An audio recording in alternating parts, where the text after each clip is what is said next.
to this edition of the Boob Buddies podcast, featuring our discussion of the AMC show Preacher. This is episode 9, or 108, entitled Finish the Song. I'm Adam Foxman, this is Mathis Coos, and you can follow us on Facebook, Twitter, YouTube, and Reddit. We'd love to field any questions, comments, and concerns, and also please rate us on iTunes. This is the number one way that you can support our show, and we'd really appreciate it. What's going on, Mathis? Not a whole lot. One more little advertisement. We have added on top of the Preacher volumes to read, we have also added some Funko Preacher figures, which are pretty sweet. I particularly like the fact that Arseface is called Arseface in it, and they look pretty badass as well. I've also linked to the Blu-ray of the season for pre-order, since we are one episode away from coming to the end here. Yeah, I'm looking forward to it too. We've seen a little teaser for it, and it looks like it's going to be pretty fucking awesome. Absolutely. So we've talked about how badass the adventures of Cowboy Buddy are in the past, but unfortunately they are few and far between. I think we got a little bit in episode 2, a little bit in episode 5, but here we are finishing that story. Yeah, Ratwater in 1881. Pretty glorious. There's a timid-looking boy looking out a window, and you're not really sure what's going on. And then it just cuts to this Asian man singing an old song. It kind of reminded me of the song The Angels Sing. I mean, I know it's not that song, but I don't know.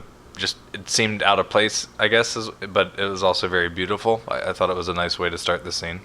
Yeah, I actually ended up looking it up online. I don't know why I didn't write down the name of it. It's like It to Domine or something like that. And doesn't Domine actually... No, it doesn't mean angel. It means like clergyman or something in Latin.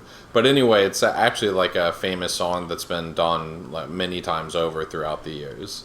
Yeah, so this gentleman's singing, and Cowboy Buddy enters the saloon. It's the same saloon that we've seen in the past adventures. Yep, Cooley's Inn and Saloon. Yeah, so where we left off, the last time we saw, because this shit dick over here shot his horse, he wasn't able to make it to his family in time with the antidote, so he arrives to both the wife and child being, pecked and eaten by crows, and the last thing you see is him grabbing for his pistol. So even just the moment you see him, you're kind of thinking he's here to wreak havoc and get vengeance. Yeah, there's some ill intentions for sure, and he certainly does not have any love for preachers at this point, and foreshadowing. And so basically the preacher starts going on this whole little monologue about basically God will forgive anything, a sin no matter how bad, and this town, this room is full of sinners who have been pardoned by God for confessing their sins and professing their love for Him. Now, you have sinned more than any of us. The butcher of Gettysburg. Yeah, 77 men dead, right? Yep, 77 men killed. He loved doing it. He's like, but declare your love for Jesus. Open your heart to Jesus, and all will be forgiven. And so the cowboy, I don't think, is quite on the same page with Preacher Man, because he says, I love my horse, who's now dead. I love my wife, who's also now dead. And I love my little girl. As for Jesus, he can join us all in hell. And he just opens up a bag and heads fly out onto the floor, and you're like, oh fuck. Yep, and then he pulls out his guns, and there's a quick moment of protest from the preacher, and bam, he's dead. And bam, it is just everybody else is dying. And then he tells the singer and the piano player, finish your song. It's just indiscriminate killing. So at first, I mean, I'm just thinking he's going to kill the parties involved with what's going on.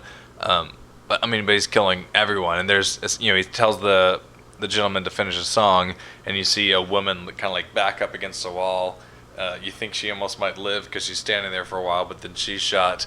He walks around. The piano player keeps playing and is shaking.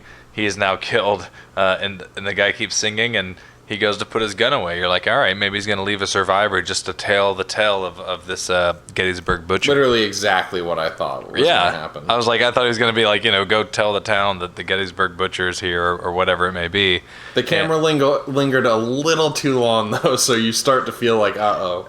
Tension comes back up, and then a pretty quick move towards the singer, and a slice, and his head falls off, and just blood starts pouring out of his neck. Yep, and then the earth starts quaking, everything's rattling, bottles are falling off the shelf behind the bar, camera cuts out even further, there's a huge storm brewing out over outside Ratwater, and cue the intro. Yeah, you're like, is it a storm, is it an earthquake? And then we get the kick-ass credits at this point. And now, we're back to modern day, and Preacher is in the car with Sheriff Root, who's asking where we left off last episode. Yeah, he's asking where Eugene is, because Preacher did make that call saying he had found Eugene. Of course, we found out later that that was simply a figment of his imagination. Yeah, so basically he's kind of just ignoring Jesse's claim that he sent Eugene to hell, and Sheriff is telling Jesse a story about how he's got this friend that works at this prison, and there was this child killer, and man, these prisoners, they hate nothing more than a child killer. And this guy had it so bad that he eventually just started diving off the top bunk repeatedly until finally he snapped his neck. And that's how poorly he was treated here. And he's basically saying, like, this is the place where you're going, Preacher, and you're going to wish you were in hell. And he mentions that his friend, Johnny Duvall or something or other, made sure after that incident to get rid of bunk beds and just do single-level beds. Yeah, that was. I feel like that was proper planning. Proper planning, but it also kind of removes, the shed of an easy suicide from Jesse's mind, right? Not that he's going that route, but like I think that's the picture he's painting. It's not even easy to kill yourself if you're that miserable there. Man, I must be really dense, because all I thought when I heard that line was proper planning prevents poor performance. I wasn't even thinking in case Preacher wanted to kill himself. Oh, well, teach his own, right? Well, no, I think you're right, actually. But anyway. This next scene had me dying laughing. Well, first off, Preacher ends up diving out of this car. Yeah. And he goes, see you on Sunday. And then just jumps out. And just, as if it's nothing, as if he's a Hollywood stuntman that does this all day, every day. He just seamlessly rolls out onto the road and into the bushes, and you're like, what the fuck is going on? Yeah, but Sheriff screeches to a halt, gets out immediately, and he's already gone. Not sitting there like I would be in the road, like clutching my fucking leg, which would clearly be mangled and broken underneath me. He is literally already absconded. But they pretty quickly, settle all the doubt in your mind. You're like, how the fuck could this possibly happen? Because, there's a bent up pin on the ground. Naturally, I mean, old fucking Preacher MacGyver over here. Yeah, he has a bent up ballpoint pen that he used to somehow pick the lock and break out of the cop car. But, everything's bigger in Texas, but it's not better made. Let's just say that. Well put. So the next scene we get with him is apparently he has made his way to underneath this bridge so first you get the shot of pancakes being made, and no, you're not in the nice comfy diner. He is under a bridge with two homeless congregants who apparently live there, and they're helping Jesse get out of his handcuffs and cooking him up a little breakfast. Sometimes I feel like I need a vacation. Oh my God. I'm going to see if every episode of any show we do, I can have a Chili Pepper song now. Underneath the bridge downtown. Yeah. Anyway, so he's hanging out with these hobos. Even they kind of think he's off his rocker. They're actually taking bets. One of them thinks he's fully off his rocker and crazy. The other one thinks he's only partial, because they have heard that Jesse is actually physically in the flesh bringing God to Anvil. If Sheriff don't catch him first. Yeah, if Sheriff don't catch him first. So they seem skeptical, but ultimately they just decide the best thing to do is enjoy their pancakes. Well, I mean, they ask him, like, how in the world are you going to do that? And Jesse, cool as a cucumber, just says, you'll see. Yeah, he gives no information whatsoever. I wonder if it's going to end up like when God finally comes to Earth for Y2K in South Park. It's just this he's weird, like a duckbill platypus looking yeah, thing. He's like a platypus rat. Real quick before we get into the next scene, small correction. I'm not sure about you, but I've been saying Fiore for the one angel. It's just Fiore. Fiore. Yeah, the E is silent, apparently. It is. And I caught that watching this episode, and I've been saying it wrong the whole time. So you and I had talked about how every episode we should correct all the mistakes that we made the one before. which probably that would end up being a whole podcast in and of itself. Yeah, and I always read his name as Fiore when I would read it in the comics too. But yeah, the way they say it, definitely Fiore. Yeah. So it's the next scene is Fiore and DeBlanc. They're walking into actually it's DeBlanc. No, I'm kidding. That's not true. So Fiore and DeBlanc are walking into a travel agent's office. It's pouring rain outside. They've got these funny little covers over their Stetson cowboy hats. And they inform the travel agent that they want to take a trip. She's just listing off all these wonderful locations. And they just keep saying further south, much further south. And then they end up telling her, we want to go to hell. And the agent just kind of closes the shades of the travel agency. What makes you think I can get you there, you know? Yeah. And so, she's playing it cool at first, but she ends up closing the shades and enters their names into the computer. One of my favorite lines is she's asking for their occupations, and one of them says... Serial killer. Architect. Yeah, serial killer and architect. And I thought that was funny because that's happened many times throughout the show where they just can't seem to get their stories straight. Yeah. She starts closing the curtains, and she's like, all right, let me see your papers. Waits a second, no papers, that's going to be extra. Then gets into the occupation, and she asks for money as they put their wallets on the table. She looks through what's in them and says that's not enough. What else does she want? She wants to fuck Fiore. I don't 20 minutes with the big man. Is the big man Fiore? Yes. Okay, yeah. So 20 minutes with the big man, which he has no qualms. He's immediately about to get up, but then DeBlanc's like, all right then. Yeah, but DeBlanc's like, no, that's not happening. We'll report you. She's like, I'll report you, and then it's like, all right, can you just get us to hell already? Yeah. And so that's basically it for that. So they're back at the Sundowner Motel and packing up all their belongings. Fiore says that he left the radio on for her. We find out later that he's actually talking about the Seraphim, although it's pretty obvious at that point. They're still kind of holding her hostage. Mm-hmm. And so they decide, like, they really don't want to go to hell. So DeBlanc offers up the option of maybe we do a coin toss. And Fiore's like, a coin toss? We haven't done that in ages. Yeah, and one thing, they're obviously best buds, which, I mean, I don't think you 100% get up until this point, because the only reason they don't want to go to heaven is that they're going to be separated. It is one heck of a bromance. It almost makes you wonder if something else is going on there. Yeah, I mean, I did have the note that I think they're gay for each other. I definitely think, call back to our recording that we just did for Stranger Things, I definitely think that they'd sit in a sensory deprivation chamber naked together. I absolutely think they would do that. So, anyway, they flip a coin.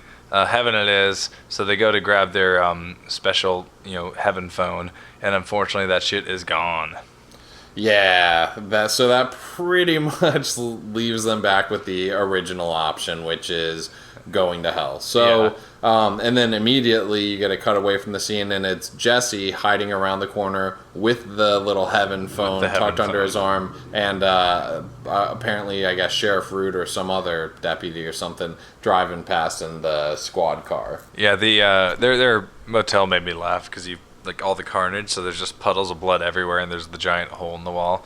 It just kind of had me laugh because you hadn't really noticed the carnage for a while, Yeah, it is really overdone, and the poor fucking maid that's gonna have to clean that shit up. But the next scene with them I thought was really interesting. You're a Breaking Bad fan, I assume? Yes. Okay, so did you immediately recognize the spot that they were sitting in waiting for the shuttle to hell? I didn't. Okay, it is actually shows up at least twice that I can recall in Breaking Bad. The first time when Jesse is thinking about getting disappeared in maybe the second or third season when they're having the troubles with Gus. Yeah. And so he's sitting there waiting for the van, ends up disappearing, but Walt, that's where he actually ends up getting picked up and then taken to the Granite State. Yeah, when I saw your note and immediately recognized it. Like, I didn't have to go back and watch it. I was like, oh, I do remember seeing that, because I don't know, I guess it just felt like a familiar shot, but I didn't, put two and two together. That they're on I the had same just network. rewatched Breaking Bad a few months back, so it was pretty Gotcha. fresh in my mind. Sure. But anyway, they get on the bus, and Fiore's kind of upset. He has to leave his comic books, which is obviously a part of humanity that he's really enjoyed. All right, so clearly I am DeBlanc and you're Fiore. Yes. Okay, all right. I kind of felt that way all along, I'm but the tall, strapping lad that all the women want to bang. and I'm the fucking midget that won't let his friend go bang the women. Yes. All right, very cool. You're welcome, Julia. Yeah. Oh man. Good Okay, times. so anyway, actually speaking of that, the terrible fucking mess of a room that they've left, Sheriff Root arrives at Fiore and DeBlanc's vacated room after a maid has discovered all the gore and mayhem inside, and he finds the Seraphim in the bathtub, and she is worse for the wear. Yeah, all of her limbs are missing, and she's just in a bathtub of ice to keep her alive, and like with her arms and stuff tied off, so it's not like actively bleeding.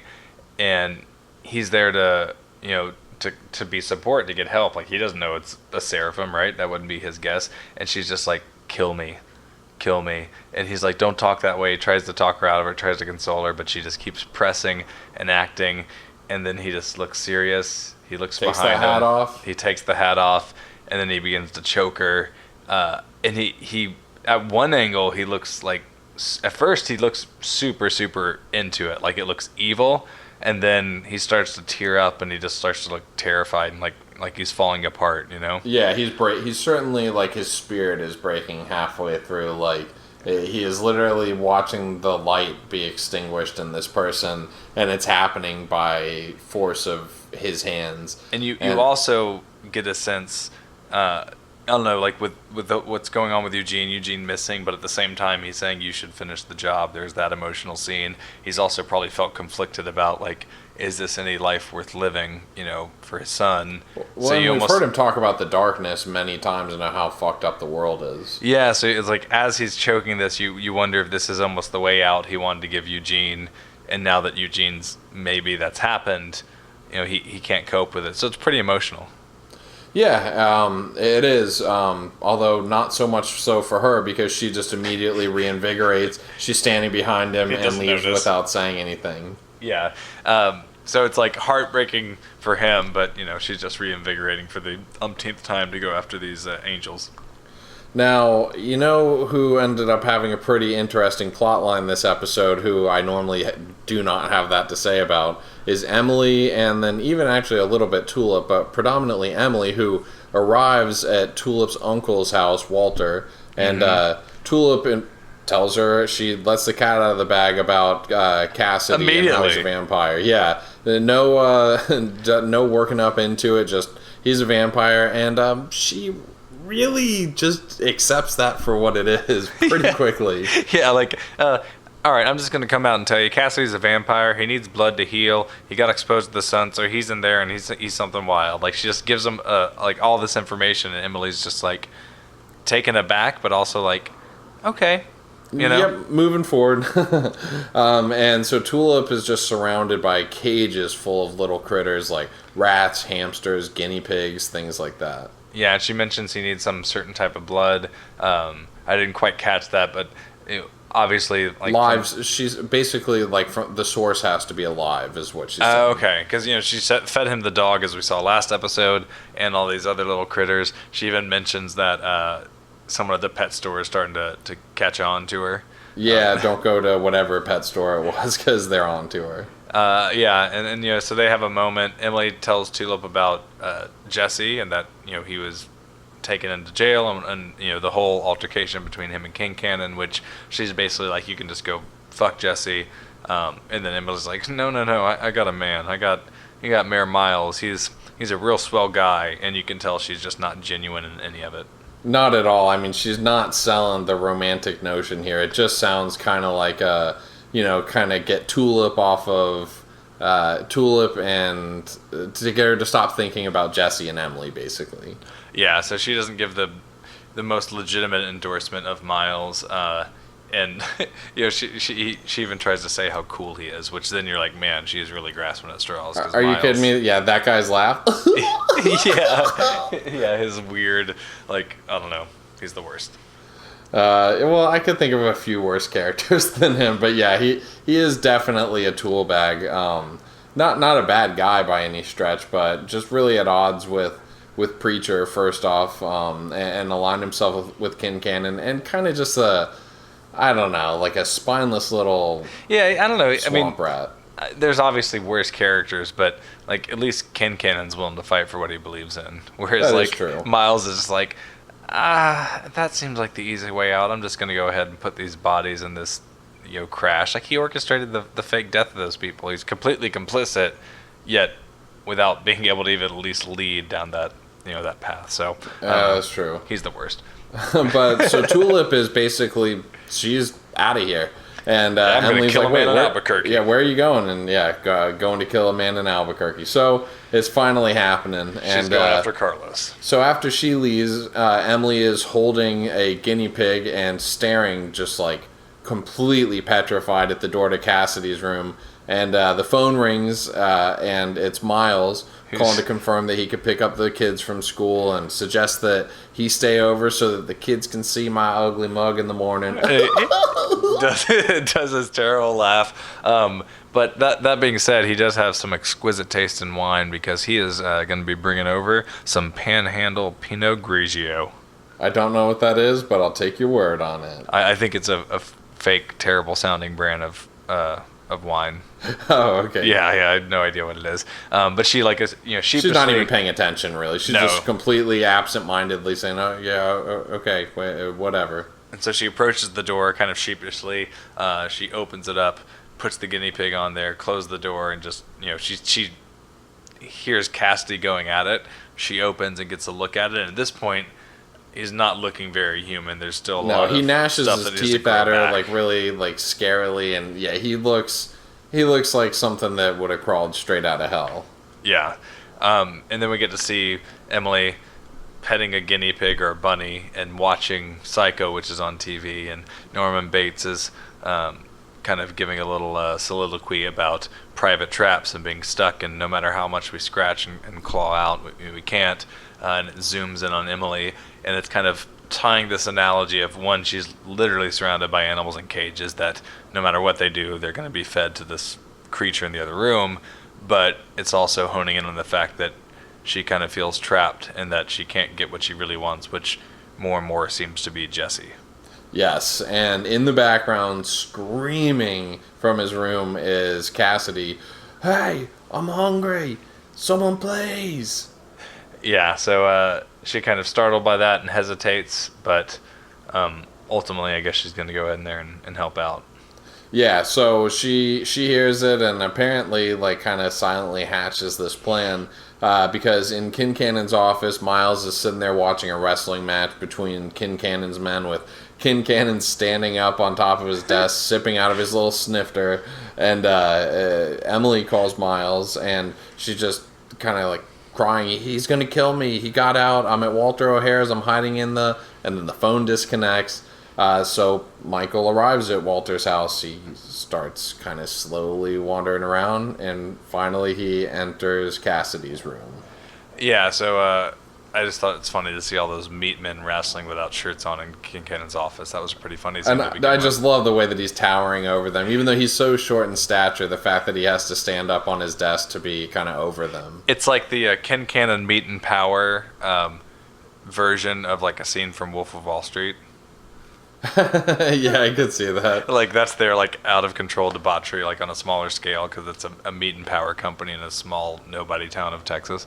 But yeah, Miles is now in the room with Cassidy, and his face is startled. He sees something. You're led to believe maybe it's Emily because of the nature of the call, but then Emily shows up behind him, closes the door too, and Cassidy has it Miles. You can hear him just struggling and screaming in agony. Yeah. And this part was a little surprising to me because, I mean, Miles has been not a main character, but like a mildly important side character. And again, one that you're given a little bit of reason to dislike, but no reason to actually hate him. Yeah, sure. I mean, he hasn't really done anything that wouldn't happen on its own. He's a kind of a connecting character because he's representing the pursuits of Kincannon, but Kincannon would have done them on his own. You know, I don't know. He almost feels like a character now that this is the ultimate path. That was just there all along to kind of die. I guess that's basically true. I mean, because it's not like he had some rich backstory that, you know, made us feel really attached to him, but we get over his death pretty quickly, and certainly the characters do. Emily is releasing all the caged animals in Walter's backyard now because, thanks to Miles' noble sacrifice, they can go on living their lives, and that's when Jesse shows up. Yeah, so Jesse shows up. He's asking about Tulip, to which Emily explains that he has gone to Albuquerque, so she kind of knows or Jesse knows what's going on there. And she just is like, I'm gonna go pick up the kids. Your mate's inside. Yeah, so he ends up going inside, finds Cassidy huddled in the corner, and Cassidy's like, "You should go, Padre. It's not safe for you in here." Yeah, so Jesse is very apologetic overall because, you know, he's not been the best friend, and this kind of happened because of him. But he also sees Miles on the floor, his bloody body, and so he's like, "Oh Jesus, you killed the mayor!" And then we get a nice scare scene. He's like, I'll kill you too." Yeah, so Cassidy is being super scary and tells the preacher to leave, but preacher says, "I'm not going anywhere. You saw the worst part of me too, and I am sorry." Yeah, and you know, Cassidy does point out that, well, you know, you did eventually extinguish the flames off of me, and there's a bit of an awkward silence, and then Cassidy kind of breaks the tension by saying, "Hey, what should we do now, old hands? You fancy a shag?" Yeah, that was a pretty moment. There's a funny moment too earlier when he goes, you know, Jesse Custer with the pretty girl and the kung fu moves. What do you got to be sorry for? Yeah.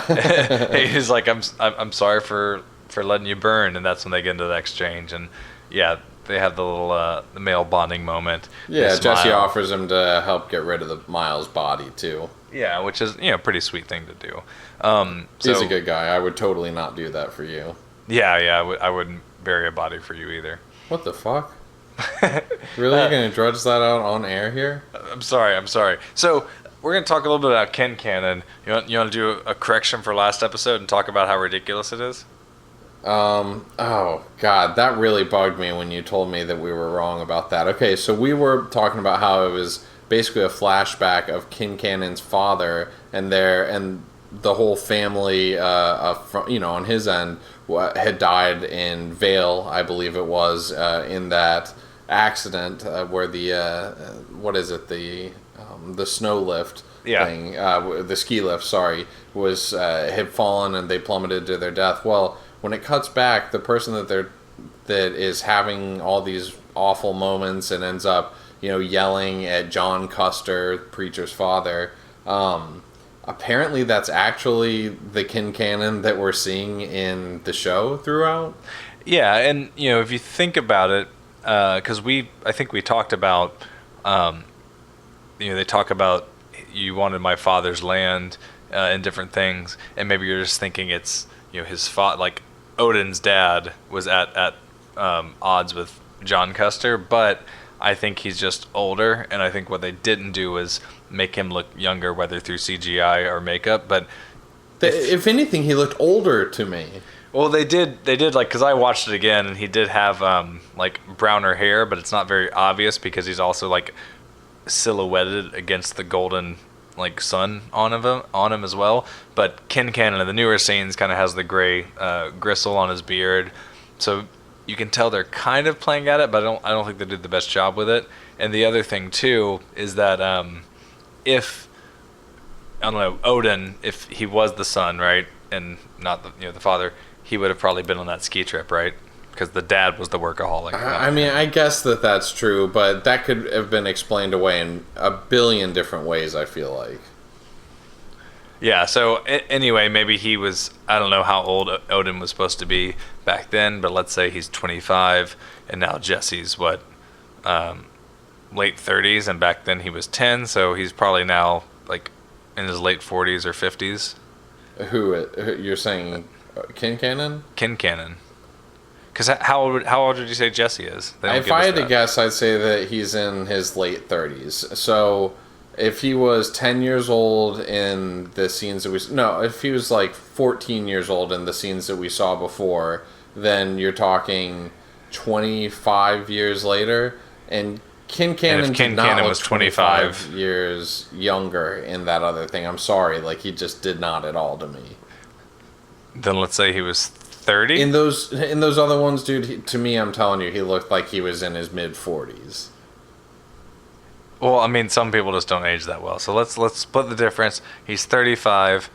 25 years later, I mean, sure, that's what they're trying to show you, but I'm just saying that to me, that was really not obvious at all. But let's not get too caught up in it. But we did want to make the correction of it. And even still, after you told me, I was like, I got to go back and look at that. And I still was just like, that just was not, I don't know, that wasn't presented good enough for me. Okay, all right. Well, moving on, because now we have Kin Cannon. He's talking to Donnie while drinking his brandy snifter. Right? Yeah, and he's like, did you hear about Jesse Custer? He absconded. But, he's like really excited about the moment when Jesse's going to denounce God on Sunday. And the greatest lie ever told will get untold, he says. But Donnie, throughout the whole thing, is kind of like not totally hearing him because his eardrum's still fucked up.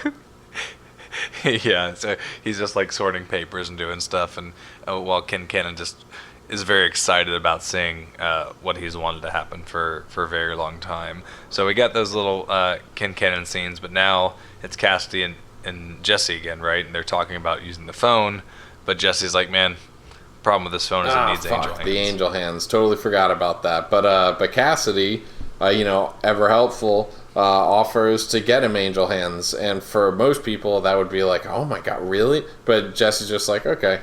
And then he's like, I'm going to go make a quick phone call. And he calls Tulip and he leaves a voicemail reminiscing about this time when they were in Kansas City in 2010, which I thought was good that they actually threw a year out there so that you can have a little bit more.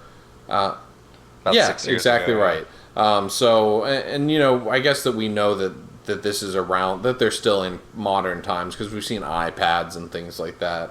Anyway, he finishes it with, that line that he had said to her when they were kids, for me, it's just you till the end of the world.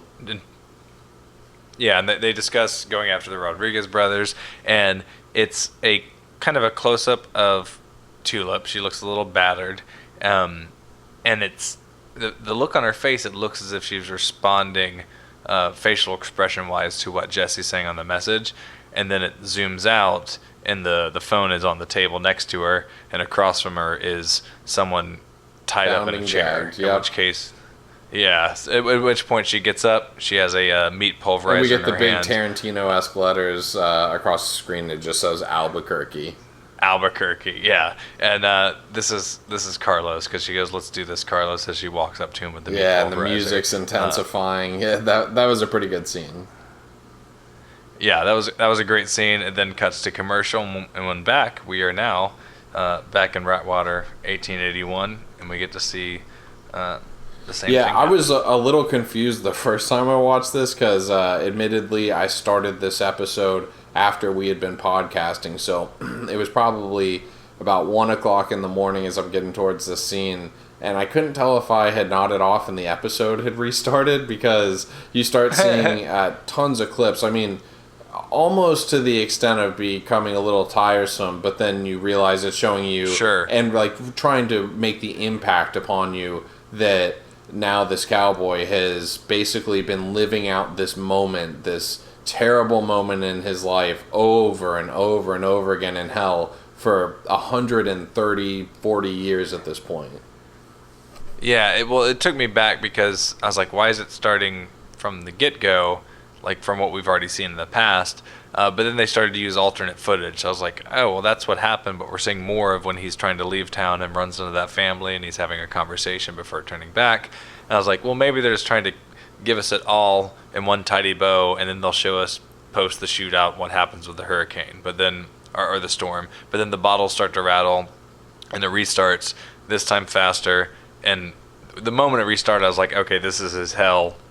And then it keeps going and going and going, and finally you start to see things from earlier in the show. Well, and finally the sequence is broken when DeBlanc and Fior end up entering this scene of the massacre at the saloon, and this is where you really start to fully understand, okay, this is the Cowboys' version of hell. And DeBlanc... exactly. So DeBlanc goes up and offers to release the Cowboy from hell if he helps them with the job. And Cowboy just basically shoots him dead blank in the head and then asks Fior what the job is. And I was thinking, like, if you've been living this loop for fucking ages at this point, wouldn't you just be so goddamn grateful to have anybody come in and break the sequence, even if only for a moment, for a quick conversation? I mean, I guess you'd also probably... You also got to be just like bug nuts fucking crazy. Snapped hundreds of years. So. Yeah, that's true. So he ends up, Fior tells him, we want you to kill someone, a preacher. And that is definitely the type of person that the Cowboy would be interested in killing. Absolutely. So there's a scene in the comics where Fior and DeBlanc, and then there's a third angel whose name I don't know, but once Genesis escapes, they're like, we need to go send this character, the Saint of Killers, to find him. And they don't pick Fior, DeBlanc, and the third angel. They send the third angel. And the moment the third angel wakes him from hell, he gets shot in the face as well. And then they have a little side conversation where they're like, you know he's going to die, right? He's like, well, that's why I sent him. He's the one angel we can't trust. So even in the comic, it's like the first person he comes into contact with, he just kills for fun. And then he's like, okay, I guess I am kind of sick of hell. I'll go on whatever crusade you have. But then it cuts back to the present, and there is a storm brewing, it looked like, and Jesse and Cassidy are digging up a grave where... basically in the spot exactly where Cassidy had originally buried Fior and DeBlanc, and so he ends up pulling out some angel hands, and he's like, how many do you want? You need 3? You need 4? No, 1 will do. So then they end up dragging Miles' dead body into the grave and covering it up with dirt. Yeah, and that's the end of the episode, which I really liked. We're finally getting the resolution to the Saint of All Killers storyline, if that's what they'll call him in this. And he is now on the mission to go after Jesse. A lot of exciting stuff's happening. I mean, with only 1 episode left, I know it's going to be one hell of a cliffhanger. It's not going to want us waiting. They're certainly setting up for something along those lines. And it was a really exciting episode, just getting to see what all of the stuff with the Cowboy has been leading up to, or the Saint of All Killers, as you said. And just a couple of cool little throwbacks. For me, I love seeing the scene that, from Breaking Bad.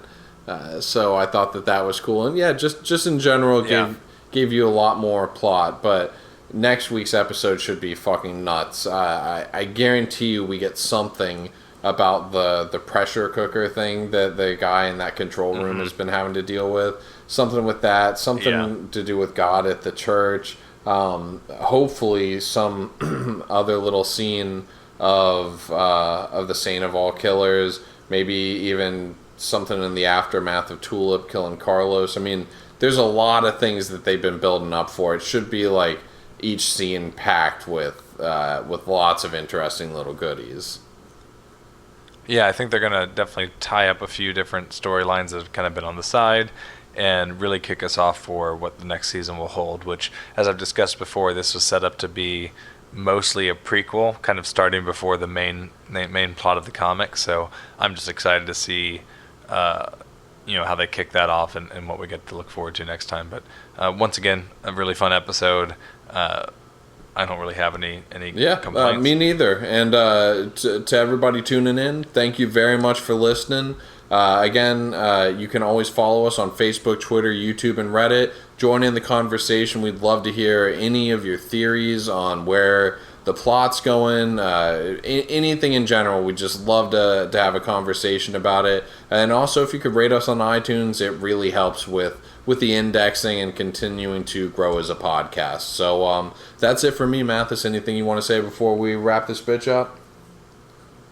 No, I think we'll see y'all next week for the finale, and then we got some exciting stuff planned for August. So let's keep it going. All right, we'll see you next time, little buddies.